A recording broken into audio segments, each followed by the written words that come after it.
Perkenalkan, nama saya Marta Solin Lebeban dari program studi informatika dengan NIM 11S24006.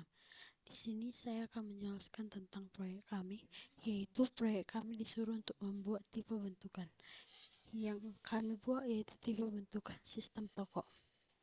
Sebelumnya saya akan memperkenalkan tim saya.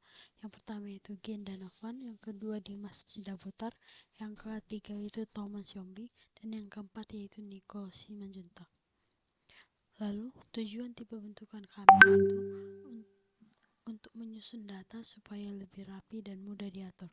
Selain itu, tipe ini memastikan data yang digunakan sesuai dengan yang diharapkan, sehingga dengan itu dapat mengurangi kesalahan dalam mengelolanya. Dalam program ini, tipe seperti kategori, barang, dan metode pembayaran membantu mengelompokkan informasi seperti jenis barang, harga, dan cara pembayarannya. Dengan tipe bentukan ini, program sistem toko jadi lebih mudah dibaca, dikelola, dan dikembangkan. Misalnya, saat mencari barang berdasarkan kategori atau menghitung total harga belanja. Lalu selanjutnya yaitu notasi fungsional. Yang pertama yaitu notasi fungsional kategori. Notasi ini mendefinisikan sebuah tipe baru yang bernama kategori. Tipe data ini digunakan untuk mendefinisikan nilai yang dapat dimiliki oleh kategori. Nah, kategori di sini adalah tipe data sum, yang berarti nilai dari kategori dapat berupa salah satu dari beberapa alternatif yang didefinisikan di dalamnya. Lalu, tipe data ini memiliki 3 konstruktor. Yang pertama yaitu kosmetik, yang kedua yaitu perabotan rumah tangga, dan yang ketiga yaitu peralatan belajar. Lalu, ketiga konstruktor ini tidak memiliki parameter tambahan, sehingga mereka adalah konstruktor tipe data yang memiliki nilai. Nah, seperti ini implementasinya dalam kode Haskell. Selanjutnya yaitu notasi fungsional tipe barang. Notasi fungsional tipe barang ini didefinisikan adalah sebuah tipe data baru yang digunakan untuk mempresentasikan informasi tentang barang yang terdiri dari 3 atribut, yaitu yang pertama nama barang, harga barang, dan kategori barang.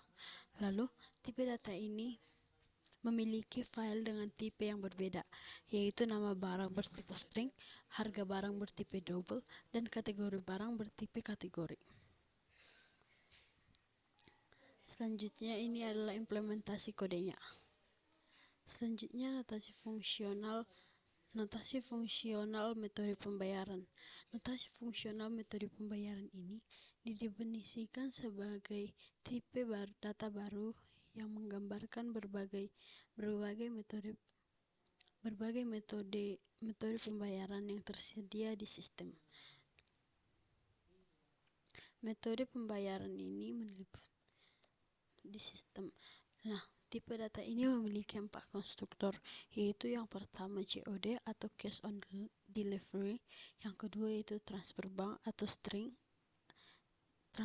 string yang menerima argumen berupa sebuah string untuk menyimpan informasi terkait bank atau nomor rekening. Yang selanjutnya yaitu pay letter. Lalu metode pembayaran ini dapat dibayar kemudian atau seperti berhutang. Yang selanjutnya yaitu kredit debit. Kredit debit ini untuk pembayaran menggunakan kartu kredit atau debit. Nah, ini adalah implementasi kodenya. Selanjutnya yaitu fungsi daftar barang. Fungsi daftar barang adalah sebuah list yang berisi objek-objek bertipe barang yang dikelompokkan berdasarkan kategori produk. Setiap elemen dalam daftar ini adalah sebuah nilai dari tipe data barang yang memiliki 3 atribut. Yang pertama yaitu seperti yang tadi, nama barang yang bertipe string, harga barang bertipe double, dan kategori barang bertipe kategori. Lalu Daftar ini terdiri dari 3 kategori utama, yaitu yang pertama kosmetik, yang kedua yaitu perabotan rumah tangga, yang ketiga yaitu peralatan belajar. Nah, konstruktor ini yang masing-masing berisi beberapa barang dengan nama, harga, dan kategori yang sesuai. Dengan menggunakan tipe data barang yang telah didefinisikan sebelumnya, setiap barang di dalam daftar ini diinisialisasi dengan konstruktor barang, yang memungkinkan informasi tentang barang disimpan dengan terstruktur. Lalu, daftar barang ini memudahkan pengelolaan dan akses informasi berdasarkan kategori, serta memberikan fleksibilitas untuk melakukan berbagai operasi pada data barang, seperti pencarian, perbandingan, harga, atau pengelompokan berdasarkan kategori. Lalu, penggunaan list untuk menyimpan barang-barang dalam toko juga memungkinkan daftar ini untuk dengan mudah diubah, ditambah, atau dikurangi sesuai dengan kebutuhan aplikasi. Nah, ini adalah implementasi bentukan. Ini adalah implementasi kodenya. Nah, yang selanjutnya yaitu notasi fungsional fungsi barang kategori. Fungsi barang kategori ini bertujuan untuk menyaring dan menampilkan barang-barang yang termasuk dalam kategori tertentu dari daftar barang yang ada di toko ini. Fungsi ini menerima satu argumen bertipe kategori dan akan mengembalikan daftar barang yang memiliki kategori yang sama. Nah, implementasi kode hasil filenya itu seperti ini. Fungsi ini memanfaatkan fungsi filter yang berguna untuk memeriksa setiap elemen dalam list daftar barang dan memilih barang yang memiliki atribut kategori barang yang sesuai dengan kategori yang diberikan. Fungsi ini menggunakan fungsi lambda. Fungsi itu digunakan untuk membandingkan kategori dari setiap barang dengan kategori yang diberikan, dan barang yang memenuhi kondisi ini akan dimasukkan dalam hasil. Fungsi ini sangat berguna untuk mengelompokkan barang berdasarkan kategori, seperti kategori kosmetik, perabotan rumah tangga, atau peralatan belajar, sehingga memudahkan kita untuk melihat barang berdasarkan kategori yang kita ingin beli. Nah, selanjutnya yaitu notasi fungsional pilih barang. Nah, notasi fungsional pilih barang ini memiliki 3 variabel, yaitu string, integer, atau barang. Definisinya yaitu pilih barang menerima satu argumen bertipe barang dan akan mengembalikannya juga bertipe barang. Tipe data ini berguna untuk menampilkan daftar barang dan memungkinkan pengguna memilih barang berdasarkan nomor. Nah, realisasinya seperti ini. Lalu, ketika kita menjalankannya, aplikasinya seperti ini. Kita akan dapat melihat barang-barang yang ingin kita beli. Lalu setelah itu kita akan memasukkan nomor untuk memilih barang yang kita beli. Dan jika kita ingin membeli lebih, kita dapat memisahkannya dengan koma. Nah, selanjutnya yaitu ini adalah implementasi kodenya. Selanjutnya yaitu notasi fungsional per se input. Notasi fungsional ini bertujuan untuk memisahkan input string yang berisi angka-angka yang dipisahkan oleh koma menjadi sebuah daftar bilangan bulat atau list of integers. Nah, ini dia implementasi kode Haskell-nya. Fungsi ini memanfaatkan pola rekursif untuk memproses string input yang diterima. Dimulai dengan memeriksa apakah string input kosong atau persen input kurung kosong. Jika kosong, fungsi akan mengembalikan daftar kosong. Jika string tidak kosong, fungsi kemudian akan menggunakan spam untuk memisahkan string menjadi dua bagian. Bagian pertama yaitu num yang berisi angka sebelum koma, dan bagian kedua yaitu res yang berisi sisa string setelah koma, termasuk koma itu sendiri. Readnum digunakan untuk mengubah bagian pertama, angka sebelum koma, menjadi tipe integer, dan angka tersebut dimasukkan ke dalam list hasil. Selanjutnya, jika masih ada sisa string atau res, fungsi akan memanggil dirinya sendiri secara rekursif untuk memproses setelah koma, mengabaikan koma dengan menyusun tail res. Proses ini dilakukan dengan berulang sampai seluruh string diproses dan menghasilkan daftar angka yang terpisah berdasarkan koma. Fungsi ini sangat berguna dalam kasus di mana kita memasukkan beberapa nilai dalam satu string. Misalnya, saat kita memilih barang dengan nomor yang dipisahkan dengan koma. Nah, selanjutnya yaitu notasi fungsional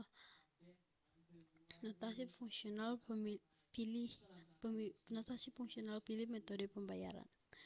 Nah, fungsi ini memungkinkan kita untuk memilih metode pembayaran dari 4 opsi yang tersedia, yaitu yang pertama COD, transfer bank, pay later, atau kredit debit.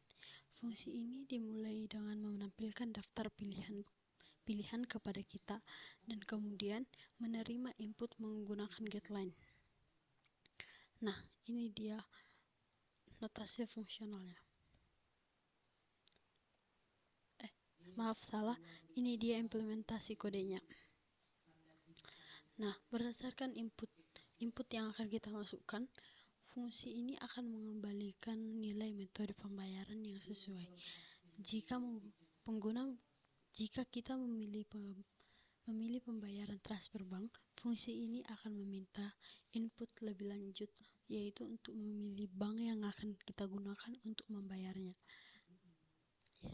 Jika input tidak valid, fungsi akan meminta pengguna untuk mencoba lagi dengan memanggil dirinya sendiri secara rekursif. Selanjutnya, fungsi ini memanfaatkan case untuk menangani pilihan yang berbeda, memberikan pengalaman interaktif yang mudah dipahami. Oke, yang selanjutnya yaitu notasi fungsional mulai belanja. Nah, fungsi ini menginisiasi proses belanja dengan memungkinkan pengguna memilih barang dari berbagai kategori, yaitu seperti kosmetik, perabotan rumah tangga, dan peralatan belajar. Lalu, kita memilih kategori. Kemudian, setelah itu kita memilih barang dari kategori yang kita pilih. Setelah kita mendapatkannya, kita terus memilih barang dari kategori lain hingga selesai. Nah, setiap barang yang dipilih akan ditambahkan ke dalam daftar select barang, dan total harga yang dipilih dihitung. Setelah itu, pengguna diminta memilih metode pembayaran, dan total yang harus dibayar yaitu dihitung dengan mempertimbangkan diskon untuk pembayaran pengguna, yaitu waktu kita menggunakan kartu kredit atau debit. Fungsi ini juga mengakhiri dengan menampilkan ringkasan pembayaran dan ucapan terima kasih seperti ini.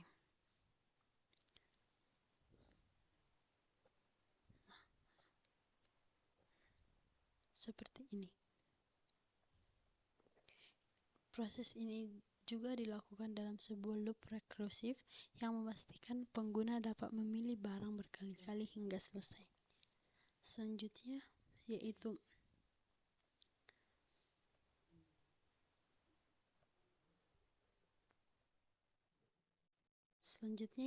fungsi main.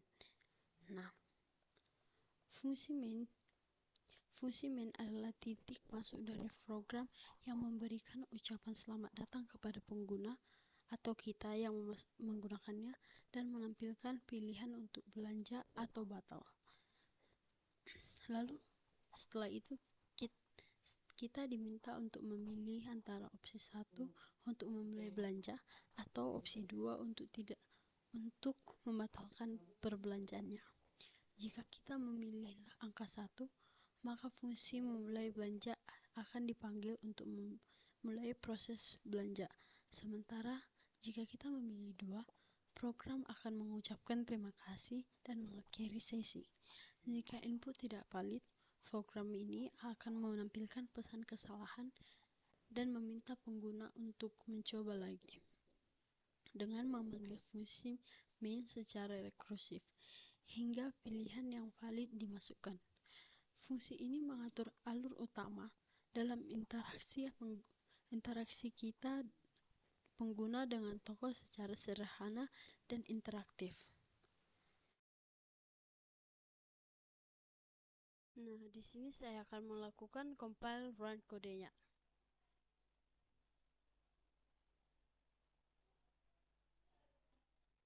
IHC min o pp.hs.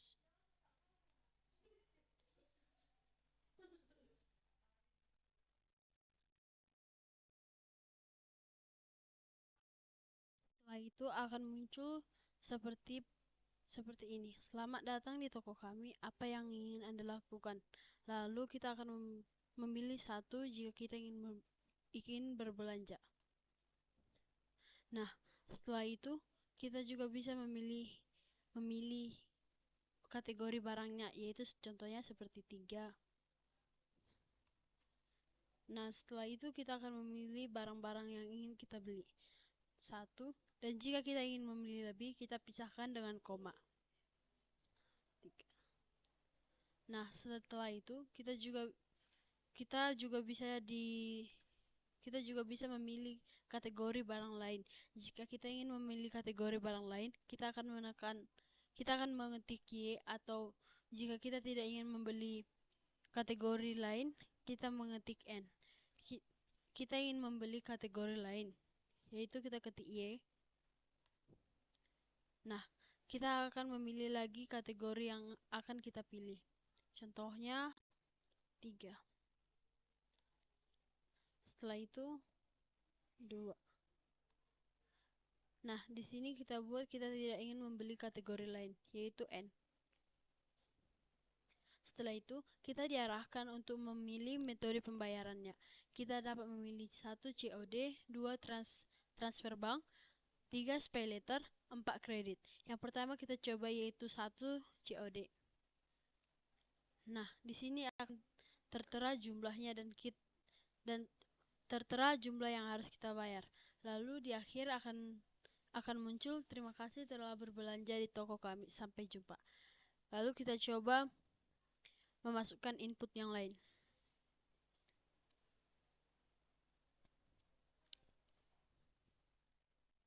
Nah, di sini kita bisa memilih berbelanja atau batal.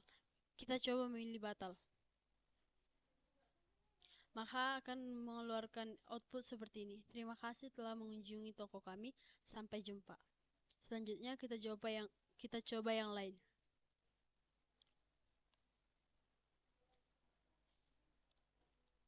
Nah, kita coba berbelanja. Kita coba memilih kategori barangnya. Nah, kita akan memilih barang yang kita pilih. Kita bisa memilih 1 barang atau lebih dari 1 barang. Seperti 1, kita memisahkannya itu dengan koma. 1, 4, 7. Nah, kita enter. Apakah kita ingin memilih barang dari kategori lain? Kita bisa menjawab ya atau tidak. Kita jawab tidak. Nah, metode pembayaran. Yang pertama kita lakukan itu metode pembayaran COD. Sekarang kita akan melakukan metode pembayaran transfer bank. Setelah itu akan muncul pilihan-pilihan bank yang akan kita gunakan untuk membayarnya. Lalu kita pilih nomor 3. Nah, di sini akan tertera jumlah kita dan metode pembayaran kita. Selanjutnya kita coba yaitu untuk metode pembayaran lainnya.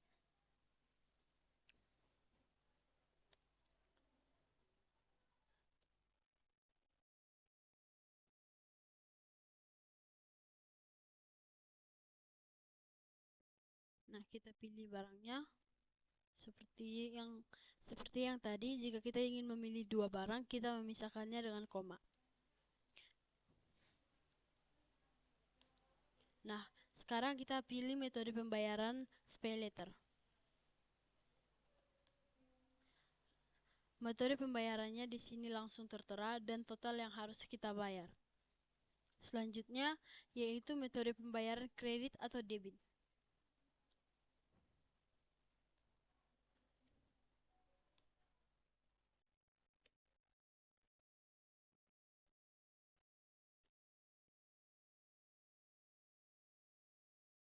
Nah, kita memilih kategori pilihan metode pembayaran yaitu kredit atau debit. Nah, jika kita menggunakan metode pembayaran ini, kita akan menerima diskon sebesar 5%.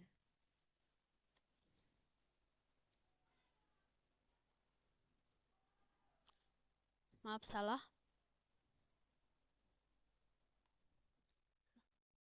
Nah, metode pembayarannya itu kredit debit dan kita mendapatkan diskon sebesar 5%. Yang awalnya harganya yaitu 310.300 dan ketika kita memilih pembayaran kredit atau debit dengan diskon 5%, maka yang kita bayar yaitu sejumlah 294.785 perak. Nah, selanjutnya kita coba jika inputnya itu tidak ada.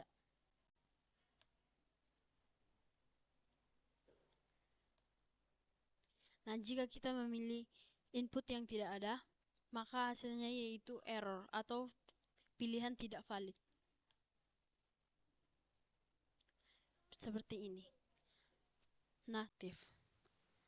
Yang terakhir yaitu kesimpulan.